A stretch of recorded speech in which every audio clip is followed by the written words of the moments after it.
terima kasih atas waktunya Ibu.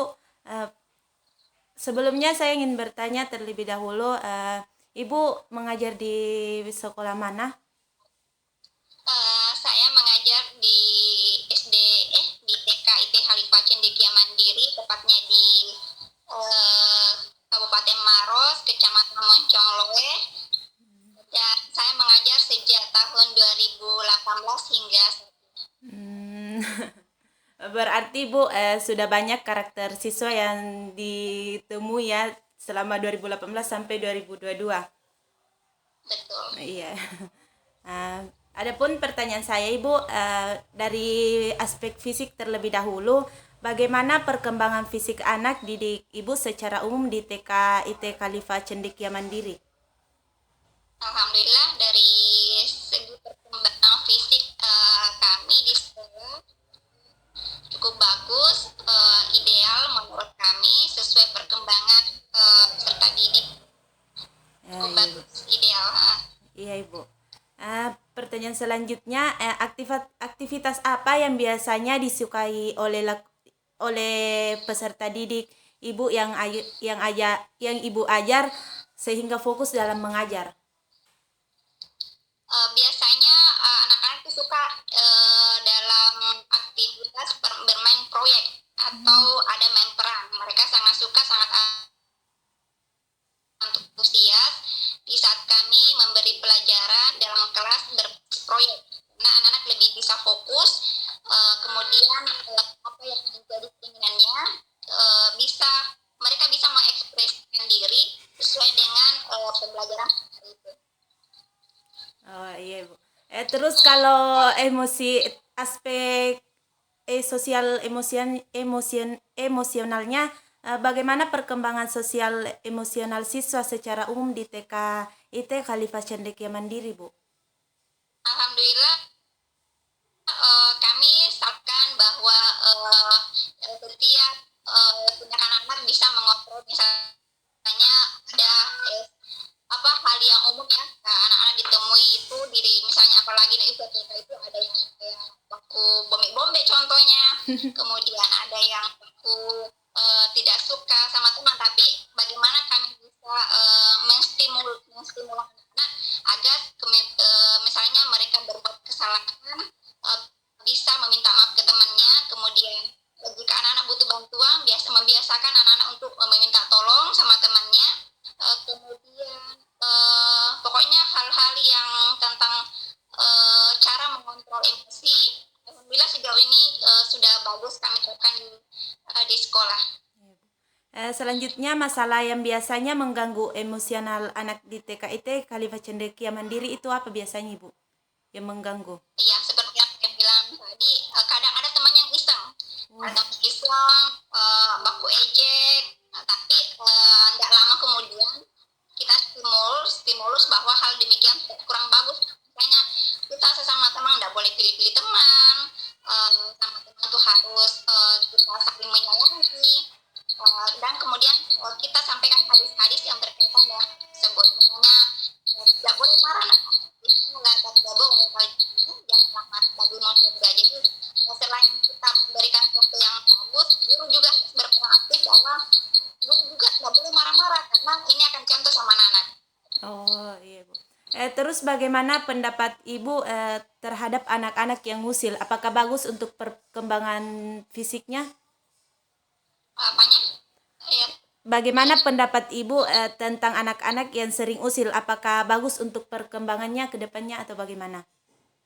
sangat tidak bagus menurut saya karena ini kita sebagai makhluk sosial tentu kalau kita sering usil otomatis kita akan dijauhi oleh teman-teman lain, dan kalau anak-anak usil itu cenderung akan dihindari atau misalnya dia dihindari kemudian kurang teman, dia kalau merasa terpojokkan dan selalu pokoknya temannya kayak takut untuk bergaul sama dia karena keusilannya dia mungkin, sehingga teman-teman kayak ada perasaan tidak respect lagi lah buat dari usia itu maksudnya pokoknya tidak bagus untuk perkembangan anak ke depannya karena otomatis anak yang usia akan dijauhi oleh teman-teman yang lain. Oh iya. Hmm. Suara apa itu Nanda? Iya, ada suara-suara. Anu, Iya. ada kayaknya benturannya deh. Ah. Kalau murid ibu biasanya mengungkapkan perasaannya apa yang diinginkan ibu atau tidak memendam perasaan ji. Kalau ada yang inginkan.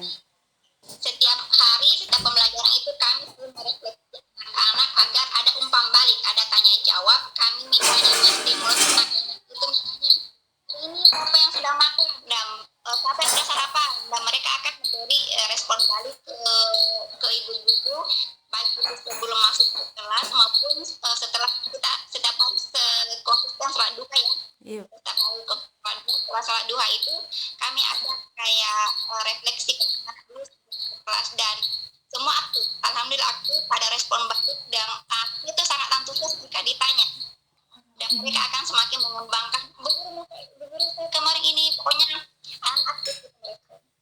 Oh iya ibu.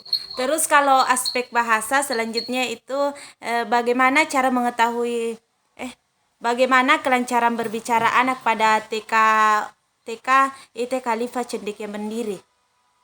Alhamdulillah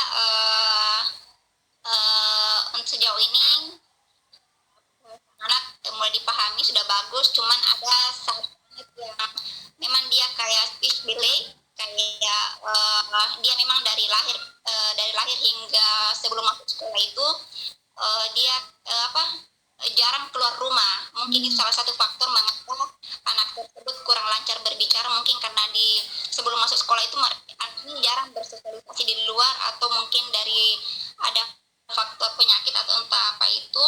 Ada satu anak kami yang masih kurang lancar berbicara di antara 25 orang itu murid kami, atau orang yang masih bicaranya masih kayak susah dipahami, ada satu orang. Yang lain itu alhamdulillah bagus. Terus bagaimana cara guru-guru di TK IT Khalifah supaya bisa melatih bahasa anak menjadi lebih baik lagi? Iya, jadi kami seperti saya sampaikan, kami lebih responsif. Misalnya anak-anak kita lebih banyak untuk berbicara. Misalnya ada kegiatan, kami membiasakan setiap anak itu dalam setiap kegiatan itu masih untuk menceritakan hasil dari dia kita latih untuk bernarasi. Jadi secara tidak langsung akan menambah kosakatanya. Misalnya anak-anak disuruh harus bebas, kemudian anak satu persatu. Selain untuk melatih rasa percaya diri anak, ini akan menambah kosakata dan bagaimana dia bisa mengungkapkan perasaannya. Itu salah satu cara kami, metode kami agar anak-anak semakin menambah pengetahuan atau menambah untuk melatih untuk berbicara. Terus kan biasa itu ada siswa yang kayak Kentara bilang pintar, kritis sekali. Terus bagaimana tanggapan tak kepada siswa yang begitu ibu? Ya, Bagaimana cara tak menghadapi? Betul. Kami itu aneka karakter, ada yang cepat memahami, ada yang sedang, ada yang bahkan lambat. Nah, cara kami mengapresiasi anak-anak yang kritis betul, yang kritis, kami akan semakin kami memberikan banyak ruang untuk semua anak, misalnya untuk semua anak agar mampu mengekspresikan semua talenta. Ada kelebihannya, semakin kita upgrade. Kemudian bukan berarti yang lain tidak kami upgrade ya, tapi ada yang betul-betul memiliki cepat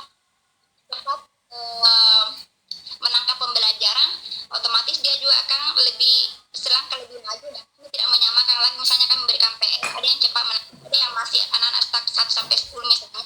Kami yang cepat menangkap itu kami naikkan ke level berikutnya, ke 10 ke 20 misalnya. Jadi kami tidak stuckkan, supaya anak ini tidak stuck di situ pengetahuannya. Jadi kami anak-anak yang misalnya agak sedang pengetahuannya, kami juga akan fokus di situ. Tapi anak-anak yang memiliki kelebihan lain, kami akan juga lebih tingkatkan lagi untuk pengetahuannya.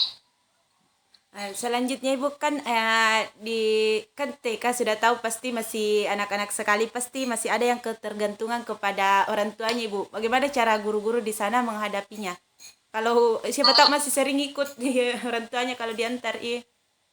Betul sekali. Kemarin kita itu alhamdulillah kami sesuai tema kami, anak-anak itu kami jargonnya kita di TK adalah anak yang bertauhid, cerdas dan mandiri. Nah, ini salah satu cara kami bagaimana memberikan pemahaman kepada orang tua dan anak-anak agar mandiri di usia dini. Dan salah satunya kemarin di awal pembelajaran itu anak-anak orang tua hanya mengantar 1 pekan saja.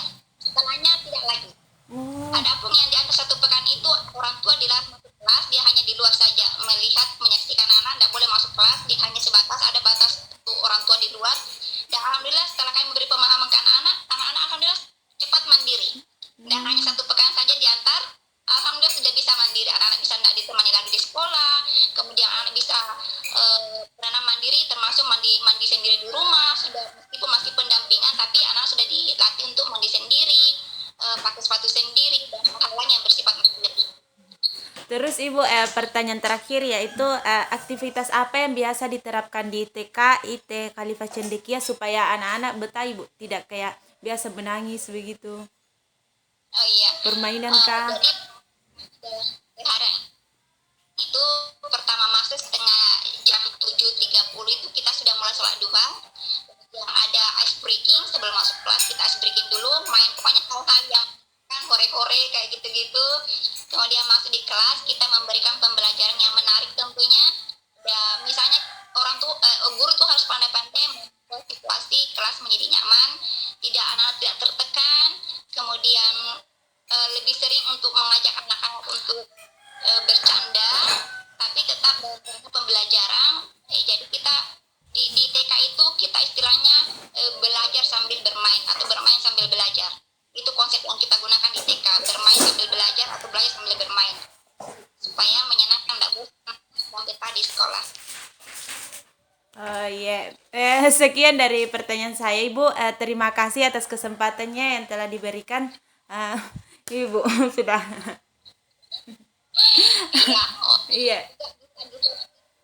saya misalnya ada hal-hal yang karena saya juga masih belajar dan itu yang kami sampaikan terkait di sekolah kami.